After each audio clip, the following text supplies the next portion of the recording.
I wanted to touch on how profoundly important psychedelic-assisted psychotherapy is on the therapist. It creates a sustainable practice. It doesn't feel as draining, even though the sessions are longer and it's intense work. It just feels so sustainable to work with psychedelics because we can really transform our clients and help them shift. I always say we're midwives to the psyche. So we're not doing the work, but we're helping midwife something to happen for our clients. And it's so powerful for people to have these experiences that it helps give us energy too. We also see that our clients, it's beyond the mental health aspect. We're really seeing our clients flourish. And that's so inspiring to help people become more creative, to help them get away from addiction, to help them have better relationships at home. And so this creates a more holistic well-being for our clients, and that's really inspiring for us. So your clinical presence, it's important to avoid the guru syndrome, have very clear boundaries,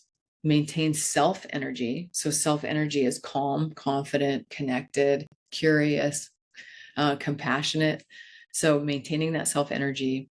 And then don't give too much too soon. Really erring on the side of caution of doing lower doses, making sure that the clients, all of their protectors and everything is on board to be able to have these deep experiences. So the guru syndrome is so common in psychedelic therapy. It's so important that we're aware of that. Basically, I'll tell you that, and I advise any clients that are going to see a psychedelic therapist to be aware of this. A quick test is if the person wants to give your power back to you instead of, talking about how, oh, you need me to be healed. I'm the one with all the information and all the knowledge. If you go to anyone, a psychedelic therapist that's telling you that, if you go to a practitioner anywhere, run away from that person. You want them to give your power back to you. And so really as therapists, we want to focus on that we want to really guide the client in a way that helps empower them. We're constantly asking their parts what they need.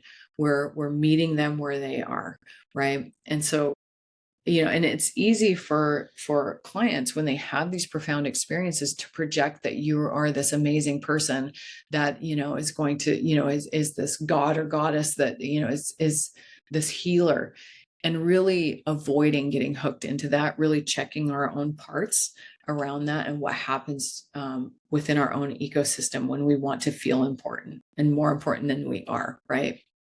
It's not about us. We're midwifing something much bigger that wants to move into the world, and it's not about us. So important to remind ourselves.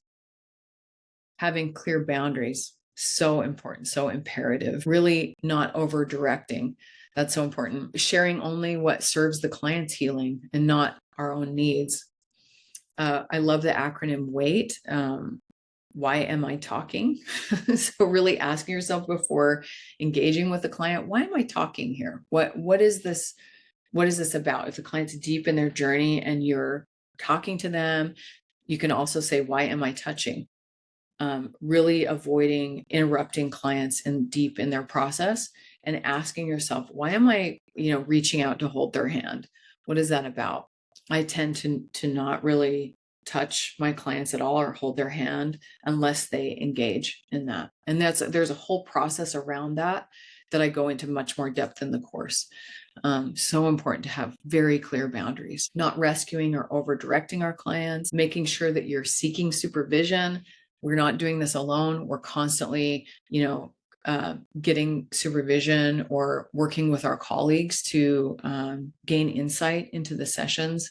It's so important to measure, what our countertransference is in the session. Maintaining self-energy, checking in with our self-energy. What parts are here? This is what we're doing as therapists in the session. Okay, this is evoking something in me. I'm noticing something happening in my body. How can I stay grounded? How can I ask my parts to move out of the way so that I can be more in self-energy?